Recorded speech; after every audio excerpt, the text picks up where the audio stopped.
우리 한 번 더 아멘으로 하나님을 예배합시다. 할렐루야. 자, 오늘도 데일리 처치를 통해 같은 말씀을 나누는 우리 모든 예배자분들 예수님의 이름으로 환영하고 축복해 드립니다.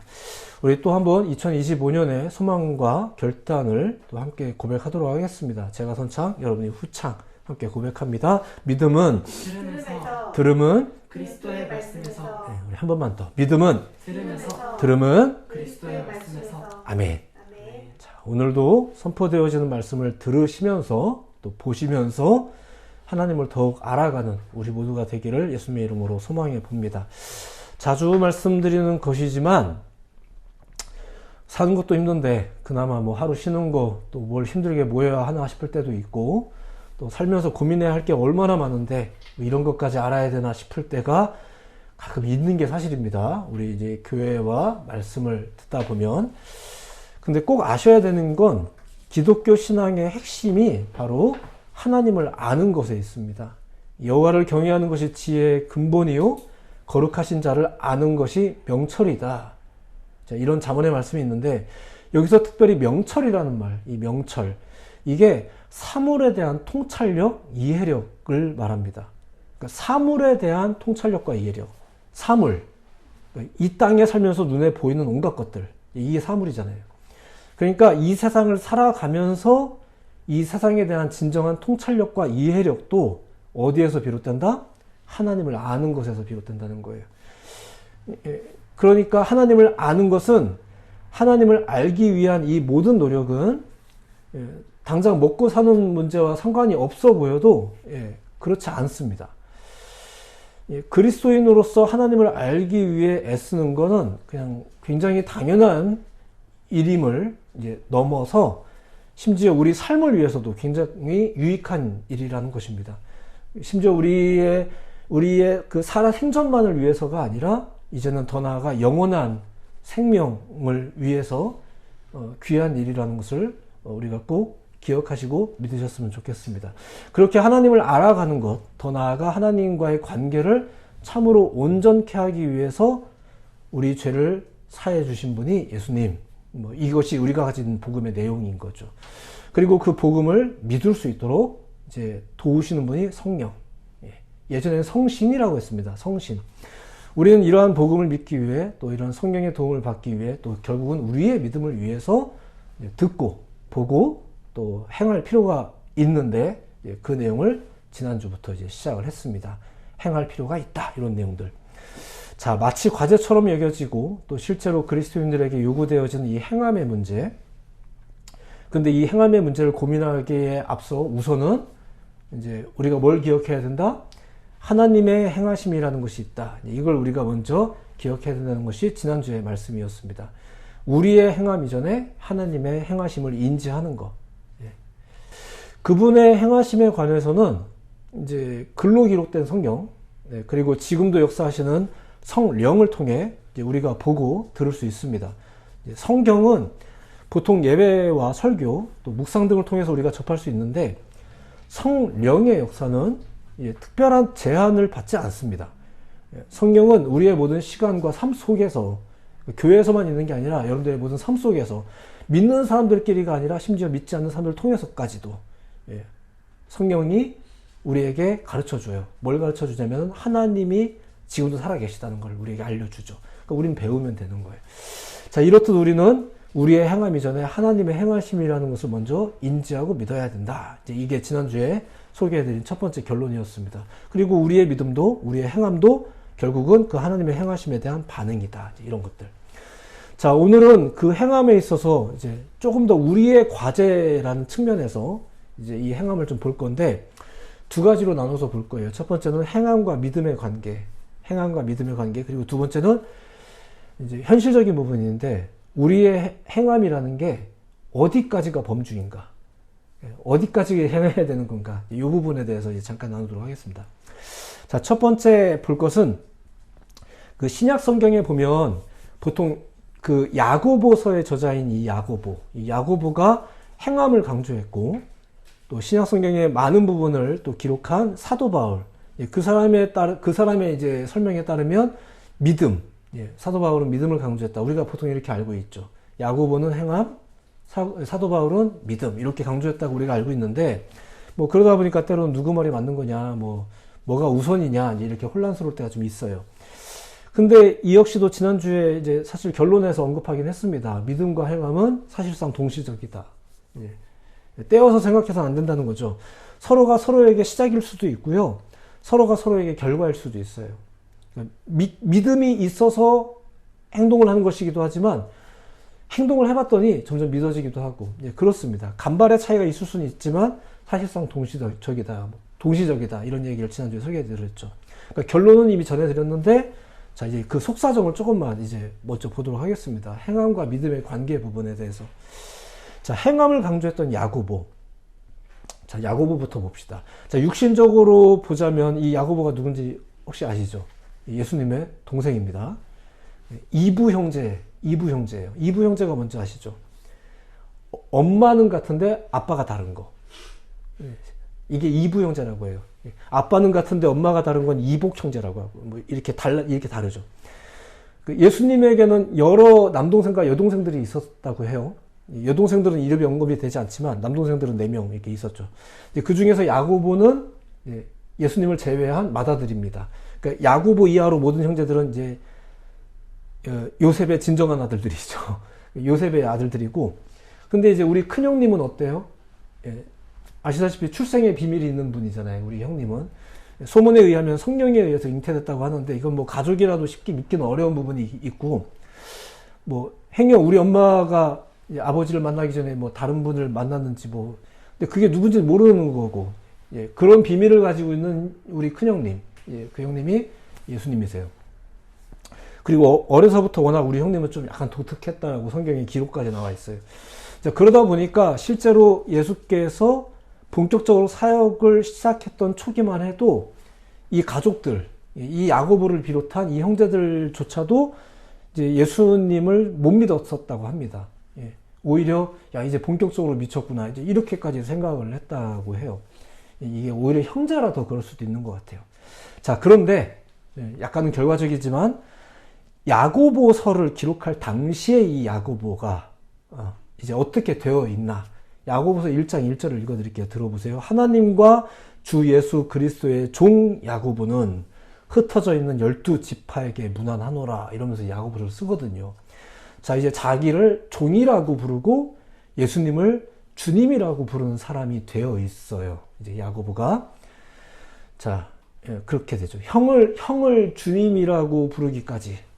이제 저에게도 아마 큰 내적인 혼란이라든가 충돌이 뭐 왜 없었겠습니까? 있었겠죠. 자, 근데 결국은 뭐 이제 믿음이라는 걸 가지게 되었어요. 그의 안에 믿음을. 형님이 이제 알고 봤더니 주님이었다라는 그 믿음. 주님이라는 그 믿음. 자, 그런 믿음을 가지게 된 이후에 뭐 많은 이야기가 있었겠지만 다 건너뛰고 그런 믿음을 가지게 된 이후에 결과적으로 야고보의 삶은 어떻게 됐나? 변하죠. 변했어요. 일단 호칭이 변했잖아요. 호칭이 변했고 궁극적으로는 저의 말과 행동들, 삶이 바뀌게 됩니다. 자, 그게 이제 믿음을 가진 자의 모습이에요. 믿음을 가진 자들, 믿는 자답게 하는 말과 행동들, 행함이 있죠. 예전엔 이렇게 행했는데 믿었더니 이렇게 행하더라. 이제 믿음이 그렇게 변화를 주도하는 거죠. 자, 그런 야고보이다 보니까 그의 선포가 어떻겠습니까? 들어만 보세요. 야고보서 1장 22절. 너희는 말씀을 행하는 자가 되고 듣기만 하여 자신을 속이는 자가 되지 말라. 자, 믿었다면 말과 행동의 변화가 따르는 게 당연하다는 얘기예요. 그리고 일단 나부터가 그렇게 변한 사람이잖아요. 나 같은 사람이 더 변하기 어려운 사람이었단 말이에요. 왜냐면 형님이었기 때문에, 우리 가족이었기 때문에 이게 더 쉽사리 받아들여지기 어려운 부분이 있었는데 나도 이렇게 변했단 말입니다. 그러면서 야고보서 2장 내 형제들아 영광의 우리 주 예수 그리스도에 대한 믿음을 너희가 가졌으니 자, 사람을 차별하여 대하지 말라 이러면서 이제 이렇게 믿음을 가졌다면 차별하지 말라 이러면서 우리의 행동이 어떻게 변해야 되는지에 대한 이야기가 이제 2장부터 쭉 나오기 시작합니다. 그게 이제 야고보서의 내용이에요. 참고로 여러분들이 아셔야 될 건 뭐냐면 야고보서가 신약성경 전체 중에서 첫 번째 쓰여진 책입니다. 자, 첫 번째 쓰여진 책이라는 것은 모름지기, 원색적이고 조금은 본질적이죠. 아무래도 조금 투박하긴 하겠지만 좀 덜 오염되어지고 덧칠이 덜 된 그런 복음이라고 이해하시면 됩니다. 근데 그 첫 번째 주장이 뭐예요? 행함이었었어요. 행함. 오히려 믿음이라는 말보다 행함이라는 말이 이 신약 성경의 첫 번째 메시지였다 이거죠. 자, 그러면 사도 바울이 등장해서 그가 쓴 글에는 믿음을 강조하고 있는데 시기적으로는 그의 글이 야고보의 글보다 다음이거든요. 그러면 사도 바울이 믿음을 강조했다는 것은 앞서 야고보의 권면이 뭐 틀렸다는 말인가? 혹은 뭐 생각해보니까 행함보다 믿음이 중요하다든가 그런 얘기일까? 아니라는 얘기예요. 그냥 쉽게 말하자면. 그런 얘기 아니고요. 그가 믿음을 강조했던 것은 그냥 좀 사연이 좀 있었어요. 그러니까 우리가 언뜻 들어보셨겠지만 사도 바울은 소위 그 이방인의 사도로 부름받았다 이런 말 들어보셨죠?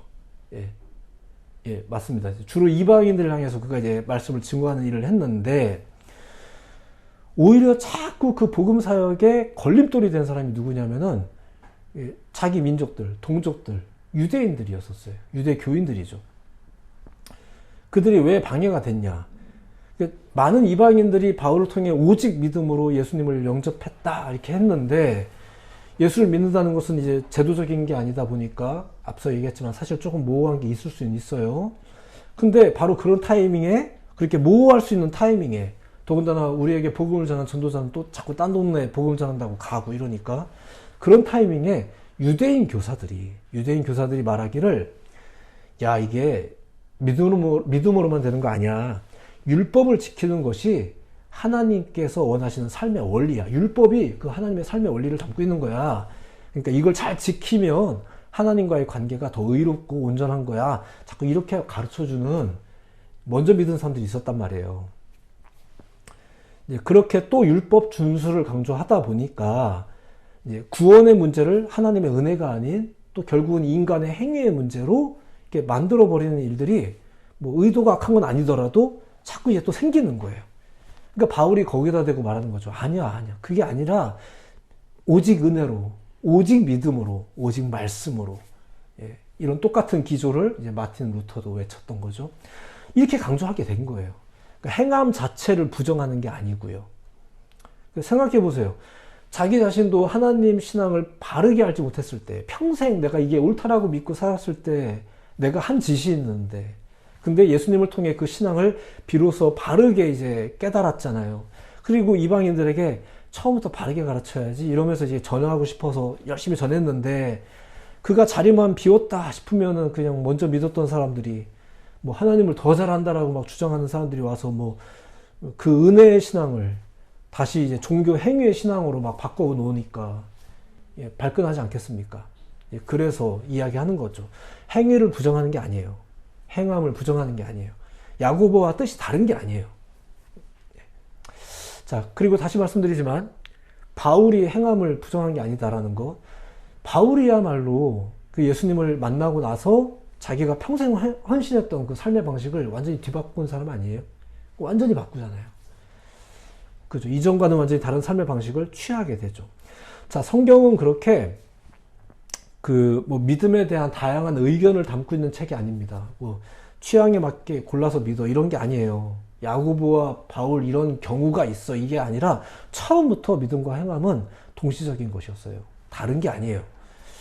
그것이 다만 전도자들의 상황이나 또 전해져야 할 내용에 따라서 그 강조점이 좀 다른 거죠. 우리가 늘 기억해야 되는 복음이 있는데 그런 거죠. 마치 어떤 때가 되면은 예수님께서 왜 오셨는지 아십니까? 마치 지금 주연절 이런 시기 때는 우리가 이런 메시지가 선포될 수 있겠죠. 그러다가 또 다른 때가 되어서는 예수님이 또 왜 가셔야만 했는지 아십니까? 또 이렇게 설교하는 거. 이게 다른 설교가 아니란 얘기예요. 같은 말씀인 거죠. 믿음과 행함의 문제는 동시적이다. 이미 결론적으로 말씀드린 것이지만 다시 한번 꼭 기억하셨으면 좋겠습니다. 그렇기 때문에 이제 오늘의 말씀의 주제를 따라서 다시 설명드리자면 행함의 문제는 우리 그리스도인들에게 역시나 중요한 이슈가 맞습니다. 행하는 게 중요합니다. 자, 이제 두 번째. 자, 그렇다면 이런 게 아마 우리 현실적인 고민이겠죠. 우리의 행함은 어디까지여야 되나? 이 범주가 어디까지인가? 행함의 중요성을 성경이 많이 말하고 있지만 그럼 우리는 과연 어디까지 행해야 된단 말인가? 뭐 이런 거.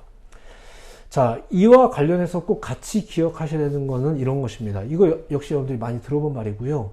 기독교 신앙인들이 가장 많이 하는 말 중에 하나입니다. 이런 말 들어보셨을 겁니다. 하나님께 맡긴다. 자, 이런 말 들어보셨죠? 굉장히 중요한 고백이죠. 시편에 보면 역시 이런 고백이 나와 있습니다. 네 길을 여호와께 맡기라. 그를 의지하면 그가 이루시고. 예.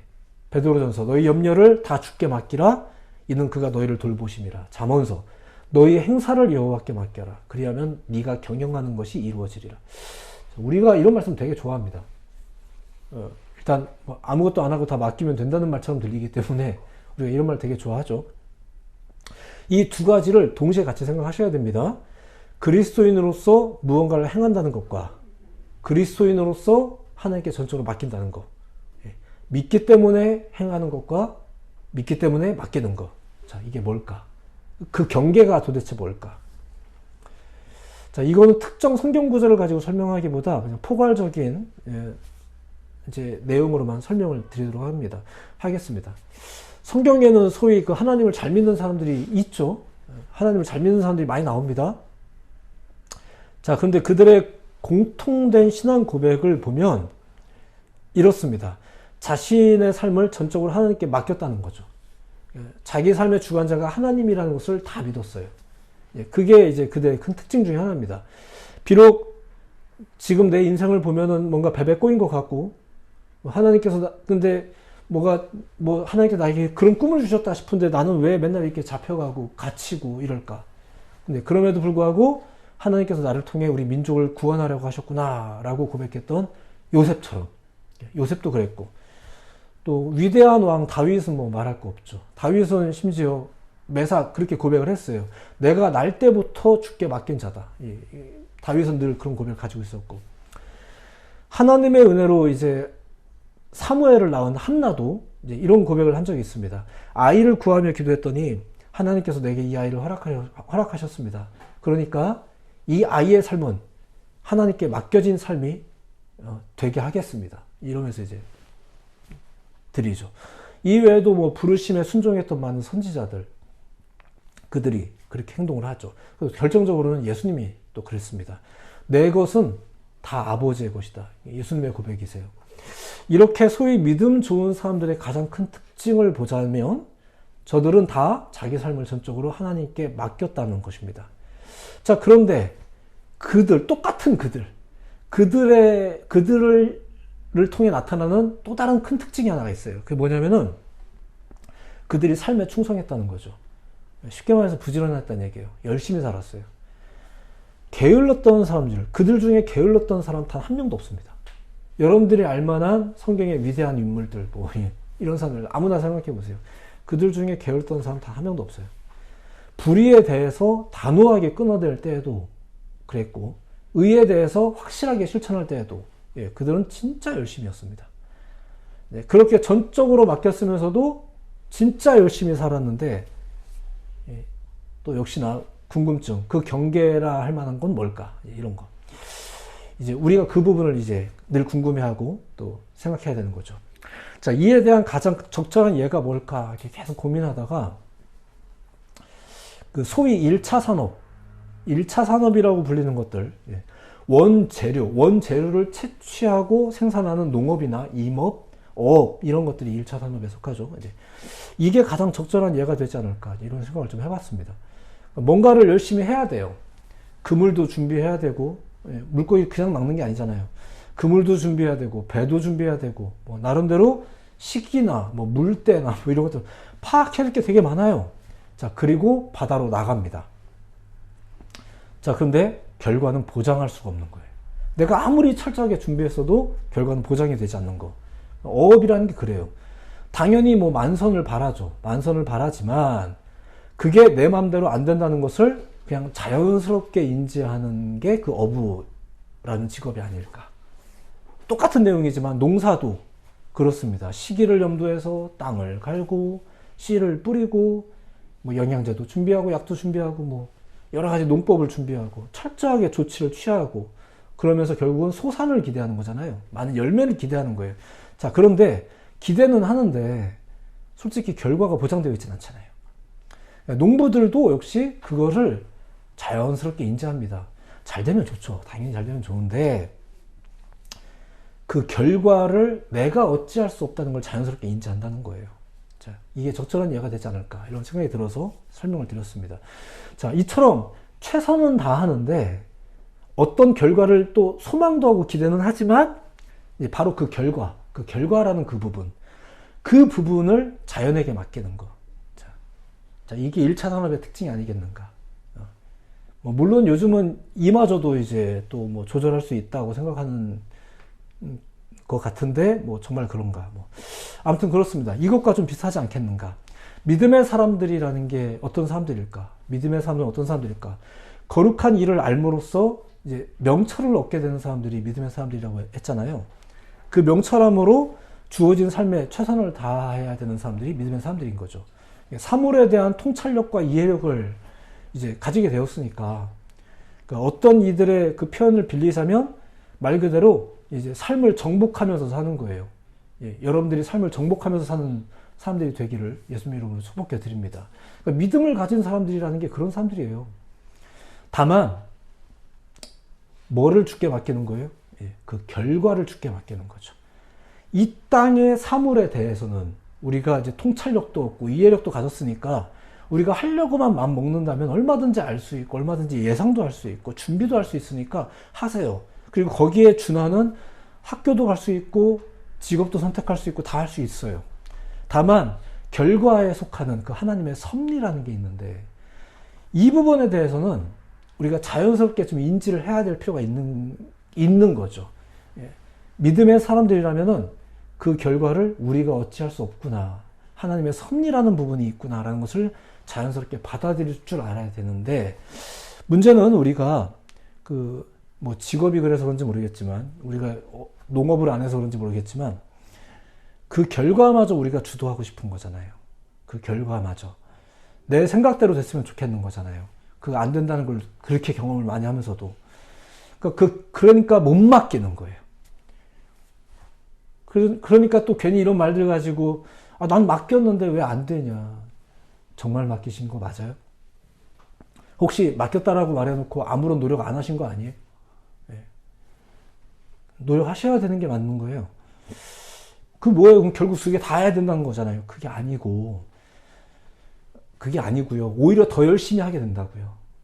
정말로 믿음을 가지게 되면. 결국 믿음의 사람들이 어떻게 행하던가 잘 보세요. 열심히 행하는 거예요. 하나님이 주시는 명철을 가지고 자신에게 주어진 삶에 대해서 통찰력과 이해력을 가지면서 충성하면서 사는 거예요. 오히려 잘 보이잖아요. 잘 보이니까 보이는 걸 가지고 내가 더 도전해서 가는 거죠. 보이니까 도망 다니는 게 아니고 보이니까 더 열심히 하게 되는 거예요. 그렇게 열심히 안 하려고 우리는 보통 기도를 하는데 게으르게 살고 싶어서 기도하는 경우가 가끔 있는데 잘 생각해 보세요. 우리의 기도가 게으르고 싶어서 하는 기도가 아닌지 조금 더 편해지고 싶어서 하는 기도가 아닌지 그건 하나님이 들어주시기 조금 곤란하실 수 있어요. 그러니까 우리가 오히려 하나님 내가 충성되게 살겠습니다. 오히려 내가 더 열심히 일할 수 있도록 좋은 직장을 주십시오. 내가 열심히 일할 수 있고 열심히 예배할 수 있고 열심히 신앙할 수 있는 환경을 주십시오. 그렇게 기도할 필요가 있는 거죠. 주어진 삶을 낭비하거나 엉뚱한 걸 추구하거나 심지어 죄로 더럽혀지지 않도록 우리가 노력을 해야 돼요.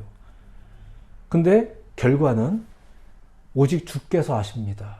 이렇게 고백할 수 있는 것. 이게 맡기는 거죠. 그런 자들을 향해서 하나님이 말하는 거예요. 잘하였도다 착하고 충성된 너희야. 이렇게 말하는 거예요.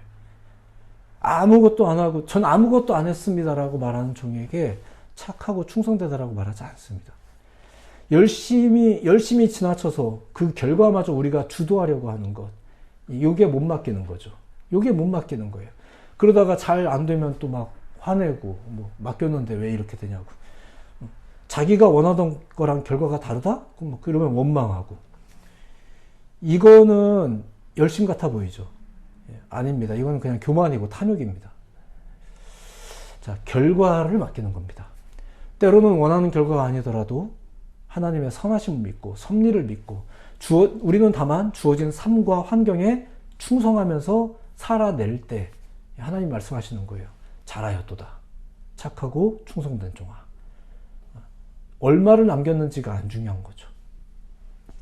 때로는 그 결과가 우리가 생각하는 것과 다를 수 있다? 예, 맞아요. 하지만 하나님께 맡기며 그저 충성한 자들에게 하나님이 하시는 말씀 들어보세요. 너희가 내 안에 거하고 내 말이 너희 안에 거하면 무엇이든지 원하는 대로 구하라. 그리하면 내가 이루리라. 하나님이 이루시는 거예요.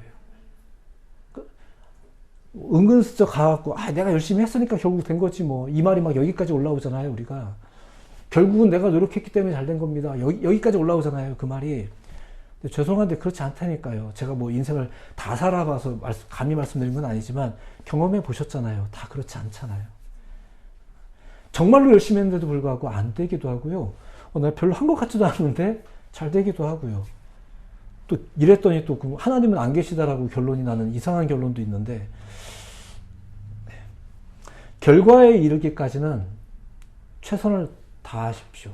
근데 최선을 다하더라도 그 결과는 내가 어찌할 수 없다는 것을 인정하는 것. 이게 하나님께 맡기는 겁니다. 이게 여기까지가 우리의 행함의 범주입니다. 충성하지 않는다. 주님께 맡겼으니까 난 아무것도 안 한다. 어디서 그렇게 배우셨어요? 그런 건 전혀 주님께서 가르치시는 복음이 아닙니다. 이상한 해석입니다. 이상한 가르침입니다. 잘못된 교리입니다.